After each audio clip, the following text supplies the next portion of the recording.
ආයිබෝවන් තෙරුවන් සරණයි. දැනුම ඇත්තේ බදා ගැනීමට නොව බෙදා ගැනීමටයි. ඉතින් ඇස්ට්‍රෝවිත් 9 YouTube නාලිකාවේ පරම පවිත්‍ර චේතනාව තමයි තියෙන දැනුම දන්න දැනුම ඔබ වෙත ගේන එක. එතකොට අපි මේ වෙනකොට වීඩියෝ 69ක් ගෙනල්ලා තියෙනවා. ඒ 69 අධ්‍යයනය කරා නම් ඔබට ජ්‍යොතිෂය සම්බන්ධයෙන් සැලකිය යුතු දැනුමක් තියෙනවා. ඉතින් ඔබ මේ පාඩම් ටික නිසි ආකාරයෙන් අධ්‍යයනය කරගන්න ඔබට බොහොම වටීවි. ඔබගේ ජ්‍යොතිෂ දැනුම වර්ධනය වෙයි. හරි. එහෙමනම් ඔබ වැඩි දුරටත් ඉගෙන ගන්න කැමති නම් මාත් එක්ක සම්බන්ධ වෙලා ඉගෙන ගන්න පුළුවන්. ඒකට වෙනම ක්‍රමවේදයකුත් තියෙනවා. හරි. එතකොට අපි පාඩම් 69ක් ඉගෙන තියෙනවා කිව්වනේ. හරි. එතකොට මේ පාඩම් 69න් අද ගේන්නේ අපි 70 වෙනි පාඩම. 70 වෙනි පාඩමේ අපි කතා කරන්න බලාපොරොත්තු වෙන්නේ නවාංශක ගැනම. එතකොට නවාංශක ගැන කතා කරනකොට අපි කියනවා පුෂ්කර නවාංශක. පුෂ්කර නවාංශක ගැන තමයි අපි කතා කරන්නේ. හරි. එතකොට කෙනෙකුට අහන්න පුළුවන් මොකද්ද මේ පුෂ්කර කියන්නේ කියලා. පුෂ්කර. ඔබ ඉර පායන මොහොතක කන්දක් මුදුනට ගිහිල්ලා හරි මුහුදු වෙරළේ හරි ඉඳලා උදෑසන බලා හිටියනම් ඔබට මේක දකින්න පුළුවන්. පුෂ්කර කියන්නේ සූර්යයන් සිතිජෙන් පායාගෙන එනකොට ආකාශයේ දිස්වෙන වර්ණයක් තියෙනවා. තඹ වර්ණය නැත්තම් රන්වන් පැහැය. අන්න ඒ වර්ණය තමයි අපි කියන්නේ පුෂ්කර කියලා. ඒ කියන්නේ සූර්යා පායාගෙන එනකොට ආකාශයේ මතුවන්නා වූ තඹ සහ රත්තරන් මිශ්‍ර වර්ණයට තමයි පුෂ්කර කියලා කියන්නේ. කියන්නේ පුෂ්කර කියන්නේ රන්වන් කියලා කියන්නත් පුළුවන්. රත්තරන් කියලා කියන්නත් පුළුවන්. හරි. එතකොට රත්තරන් නවාංශක පුෂ්කර නවාංශක. එතකොට අන්න ඒකට තමයි පුෂ්කර කියලා කිව්වේ. එතකොට ග්‍රහයෝ 9 දෙනෙක් ඉන්නවනේ. රවි සඳු කුජ බුධ ගුරු සිකුරු ශනි රාහු කේතු කියලා. එතකොට රාහු කේතු ඡායා ග්‍රහයෝනි. එතකොට අනිත් ග්‍රහයෝ අපිට ඇහැට පෙනෙන ග්‍රහයෝ. කියන්නේ දකින්න පුළුවන් ග්‍රහයෝ. එතකොට මේ ග්‍රහයෝගේ තියෙන කාරක ගුණයක්. සමපුත්‍ර කාරක කියනවා, ඥාති කාරක කියනවා, ඊළඟට රාජ්‍ය කාරක කියනවා, ධන කාරක කියනවා. මේ වගේ මේ ග්‍රහයෝ 9 දෙනාට කාරක ගුණයක් තියෙනවා. එතකොට මේ කාරක ගුණය පුෂ්කර නවාංශකවලදී වර්ධනය වෙනවා. පැහැදිලි?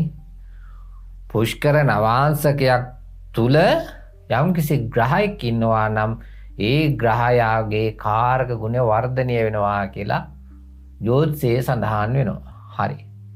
එහෙමනම් පුෂ්කර නවාංශ කියන්නේ මොනවාද කියලා අපි දැනගන්න ඕනේ. මේකට අපි ප්‍රධාන වශයෙන් මතක තියාගන්න ඕනේ මොකක්ද? රාශි ටික මතක තියෙන්න ඕනේ. මොකක්ද? අපි බලමු එහෙනම්. රාශි මේෂ වෘෂභ මිථුන කටක සිංහ කන්‍යා තුලා වෘශ්චික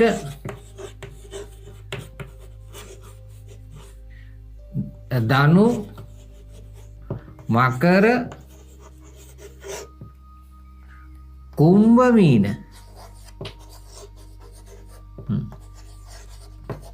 අන්න පළවෙනිම ඔබ මතක තියාගන්න ඕනේ රාශි 12 පිළිවෙලට මතක තියාගන්න ඕනේ. එතකොට මේ රාශි 12 අපි පංච මහා භූත ගුණ අනුව වර්ගීකරණය කරන්න ඕන. එතකොට මේෂය අයිති වෙන්නේ තේජෝ භූතයට. වෘෂභය අයිති වෙන්නේ පඨවි භූතයට. මිථුනය අයිති වෙන්නේ වායෝ භූතයට. කටකය අයිති වෙන්නේ ආපෝ භූතයට. සිංහය තේජෝ. සිංහ රාශිය අයිති වෙන්නේ තේජෝ භූතයට. එතකොට කන්‍යා රාශිය අයිති වෙන්නේ මොන භූතයටද? පඨවි භූතයට. තුලාව අයිති වෙන්නේ වායෝ භූතයට. වෘශ්චිකය ආපෝ භූතයට. ඊළඟට ගත්තම ධනුව තේජෝ භූතයට.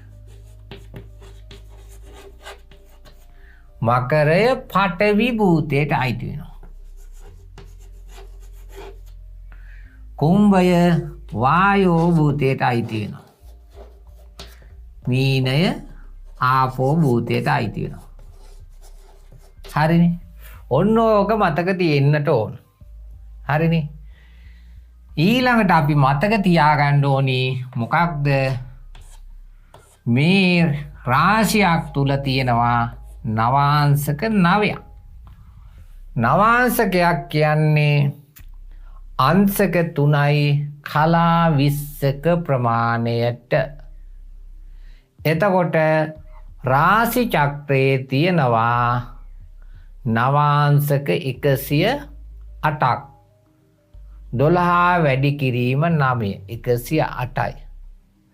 එතකොට ඊළඟට මතක තියාගන්න ඕනි මේ රාශියේ වර්ග වෙනවා පංච මහා භූත ගුණය අනුව. හරි.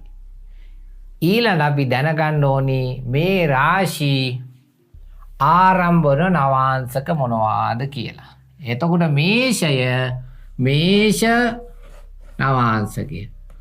1 වෘෂභ මිථුන කටක සිංහ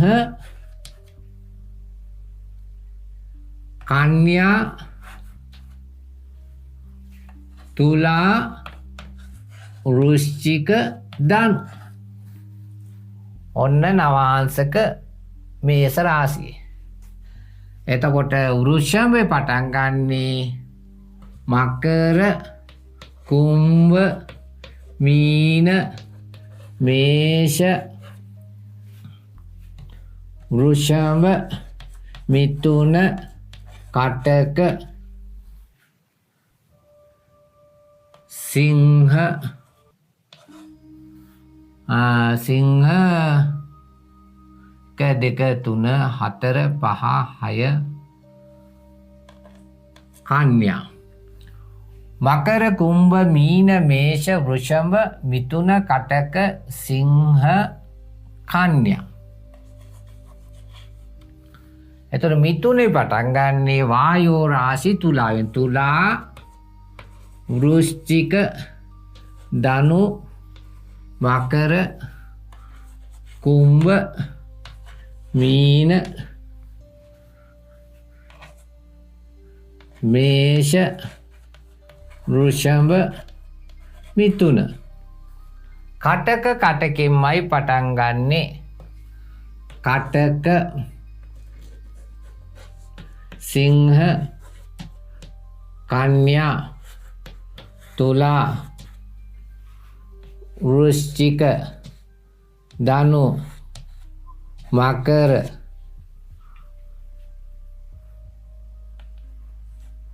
කුම්භ මීන. හරිනේ.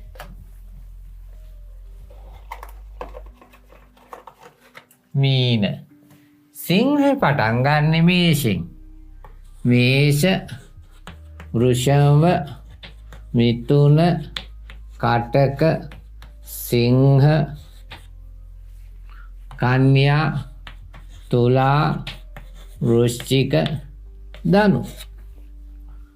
කන්‍යා පටන් ගන්න මකරේ. මකර කුම්භ මීන මේෂ වෘෂභ මිථුන කටක සිංහ කන්‍යා තුලා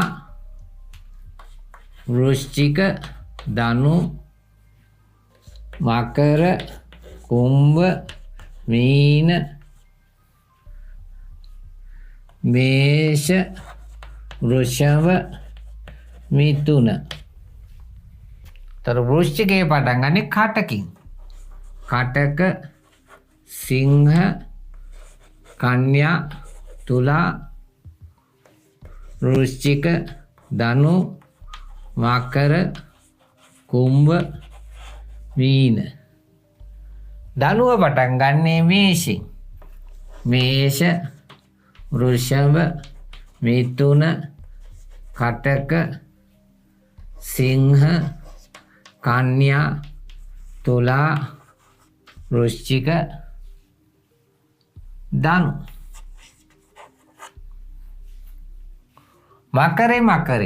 මකර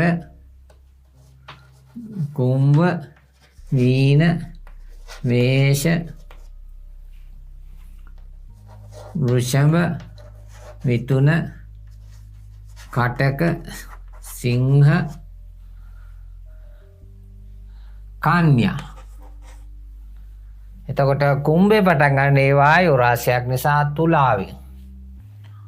තුලා වෘශ්චික ධනු මකර කුම්භ මීන මේෂ වෘෂභ මිථුන.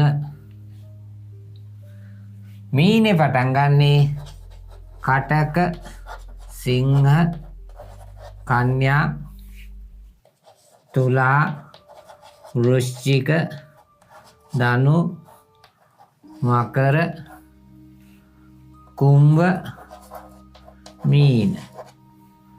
හරි. දැන් ඔබ දන්නවා රාශි මොනවාද? රාශිවල ආපෝ තේජෝ වායෝ පංචමහා භූත ගුණය මොනවාද? ඒ රාශිවල නවාංශක මොනවාද කියලා ඔබ දන්නවා. එතකොට ඔබ දැන් මතක තියාගන්න ඕනි මොකක්ද? ආපෝ රාශි පඨවි රාශි වායෝ රාශි තේජෝ රාශි. හරි. එතකොට ආපෝ රාශි වල පළවෙනි නවාංශකය හා තුන්වෙනි නවාංශකය පුෂ්කර නවාංශක වෙනවා. එතකොට ආපෝ රාශි වෙන්නේ මොකක්ද? කටක, ඊළඟට වෘශ්චික, ඊළඟට මීන. එතකොට කටක රාශියේ පළවෙනි නවාංශකය මොකක්ද? කටකමයි. කටක රාශියේ පළවෙනි නවාංශකය කටකමයි. තුන්වෙනි නවාංශකය ඇවිල්ලා කටක සිංහ කන්‍යා. පැහැදිලිද? කටක රාශියේ කටක සහ කන්‍යා නවාංශක පුෂ්කර නවාංශක වෙනවා කියලා මතක තියාගන්න ඕන. ඊළඟට අපි යනවා වෘශ්චිකයට.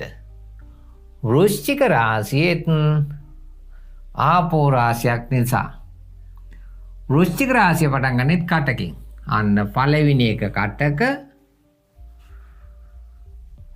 තුන්වෙනි එක කන්‍යා. ඒ වගේම තමයි මීනෙත් පළවෙනි එක කටක, තුන්වෙනි එක කන්‍යා. හරි. එතකොට දැන් මොකද්ද මතක තියාගන්න ඕනි? මතක තියාගන්න ඕනි මොකක්ද? කටක වෘශ්චික මීන රාශිවල කටක සහ කන්‍යා නවාංශක පුෂ්කර නවාංශක වේ කියලා මතක තියාගන්නට ඕන. හරිනේ? කටක වෘශ්චික මීන රාශිවල කටක සහ කන්‍යා නවාංශක පුෂ්කරයි. හරි. ඊළඟට යනවා අපි පඨවි රාශි මොනවාද කියලා බලමු. වෘෂභය පඨවි රාශියක්. ඊළඟට කන්‍යාව පඨවි රාශියක්. ඊළඟට මකර පඨවි රාශියක්. අන්න මේ රාශි වල 3 වෙන්න සහ 5 වෙන්න 3 වෙනි නවාංශකයයි 5 වෙනි නවාංශකයයි පුෂ්කර නවාංශක බවට පත් වෙනවා. ඔන්න මොකක්ද? වෘෂභ මකර ඊළඟට කන්‍යා රාශිය වල. හරි. වෘෂභේ ඔන්න මොකද්ද? මීන. වෘෂභ මීන ඊළඟට ආය වෘෂභ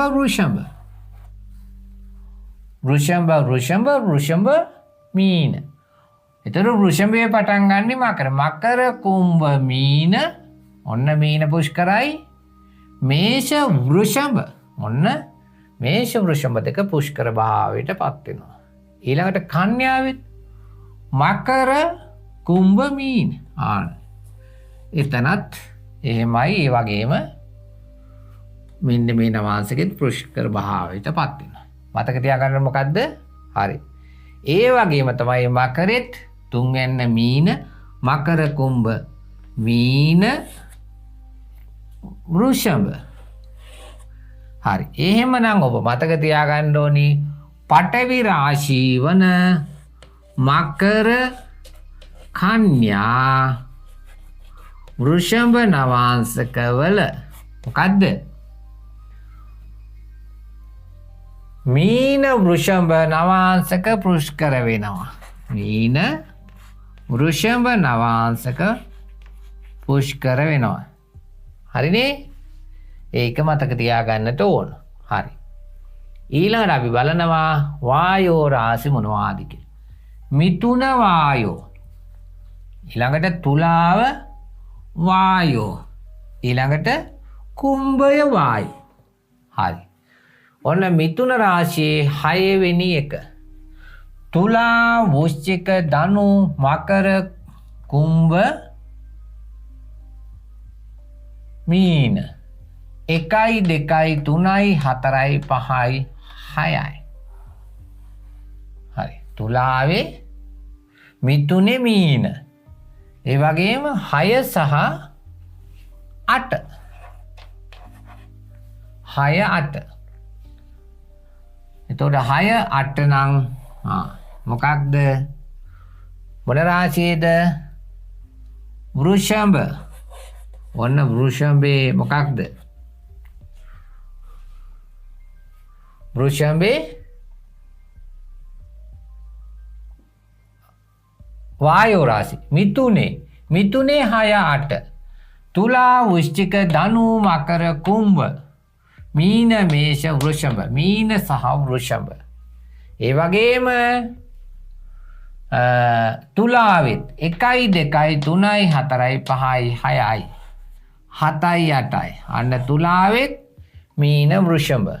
කුම්භෙත් 1 2 3 4 5 6යි. මොකද්ද මතක තියාගන්න ඕනේ?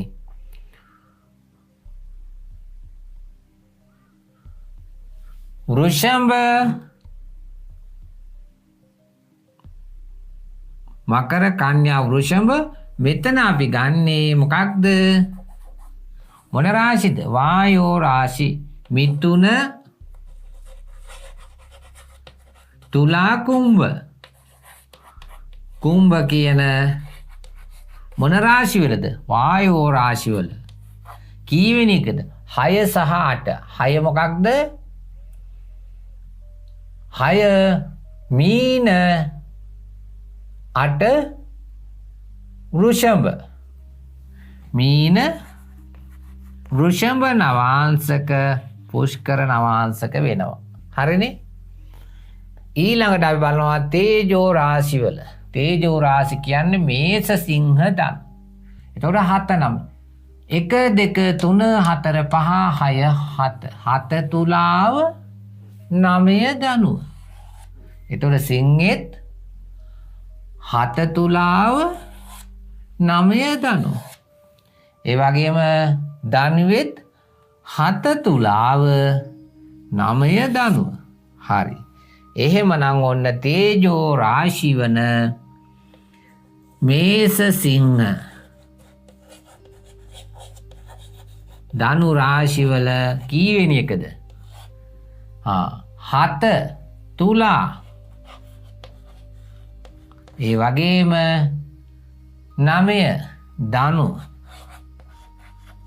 අන්න මේ රාශිය පුෂ්කර නවාංශක භවයටපත් වෙනවා. හරි. ඔන්න ඔබ අද 7 වෙනි පාඩමෙන් ඉගෙන ගත්තා පුෂ්කර නවාංශක ගැන. පුෂ්කර නවාංශක කියන්නේ මොනවද? ග්‍රහයෙකුගේ කාරක ගුණය වැඩි කරන නවාංශක. ඒතර මතක තියාගන්න කොහොමද?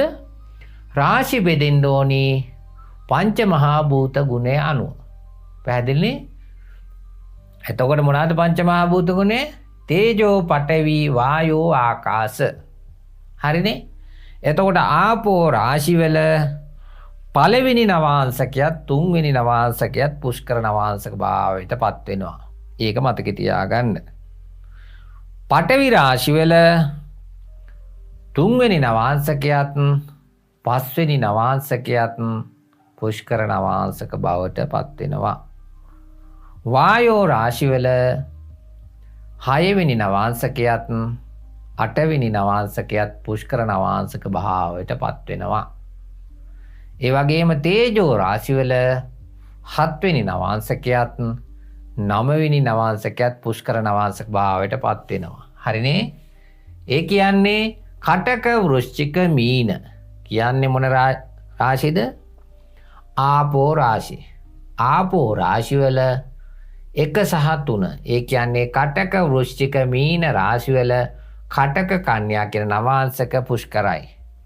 මකර කන්‍යා වෘෂභ කියන රාශි වල මොකක්ද? මීන වෘෂභ නවාංශක පුෂ්කරයි. මිථුන තුලා කුම්භ කියන වායු රාශි වල මීන වෘෂභ කියන නවාංශක පුෂ්කරයි. මේස සිංහ ධනු කියන රාශි වල තුලා ධනු 7 සහ 9 නවාංශක පුෂ්කරයි. පැහැදිලිනේ? අන්න ඕක මතක තියාගන්න ඕන. දැන් ඔබට ඔබගේ චින්තනය පරීක්ෂා කරගන්න. ඔබගේ දැනුම පරීක්ෂා කරගන්න. ඔබගේ විශ්ලේෂණාත්මක බුද්ධිය ගැන දැනගන්න මම පොඩි ඉඟියක් දෙනවා. ඔබ පුළුවන් නම් පුෂ්කර නවාංශක සමග නාශාංශක දෝෂය ගලපන්න ඕන. අන්න එතනදී ඔබට දෙයක් අවබෝධ කරගන්නට ලැබේවි. ඒ දේ අවබෝධ කරගෙන ඔබ පුළුවන් නම් කමෙන්ට් එක දාන්න අනිත් අයටත් දැනගන්න මොකක්ද මේකේ තියෙන විශේෂත්වය කියලා. පරස්පරතාවය කියලා. හරි. එහෙමනම් අවුරුද්දෙන් පස්සේ ගෙනාපු පළවෙනි වීඩියෝ එක 70 වෙනි වීඩියෝ එක තුලින් ඔබ පුෂ්කර නවාංශක ගැන ඉගෙන ගත්තා. මේ දැනුම ඔබගේ ජීවිතයට අදාළ කරගන්න, ජ්‍යොතිෂ ශාස්ත්‍රයට අදාළ කරගන්න පරිශන කටයුතු සඳහා යොදා ගන්න. හරි. එහෙමනම් ජ්‍යොතිෂ දැනුම ඉගෙන ගැනීමට ඔබට සරස්වතී දේවමෑණියන් වහන්සේගේ පීඨ ලැබේවා. ඝන දිව්‍ය රාජෝත්තමයන් වහන්සේගේ නුවණ ලැබේවා. තෙරුවන් සරණයි. ආයුබෝවන්. ආයුබෝවන්. දැනුම ඇත්තේ පතා ගැනීමට නොව පිතා ගැනීමටයි. ජ්‍යොතිෂය ගවේෂණශීලීව විචාරශීලීව ඉගෙන ගැනීමට බොහෝ දේ දන්නා සියල්ල බෙදා දෙන අඳුරතුරු කරන ගුරු සොඳුරු පාරම්පරික ජ්‍යොතිර්වේදී නයන පාතනගේ ගුරුතුමන් මෙහෙවන ඇස්ට්‍රෝ විත් නයන YouTube නාලිකාව සමග ඔබත් එකතු වන්න.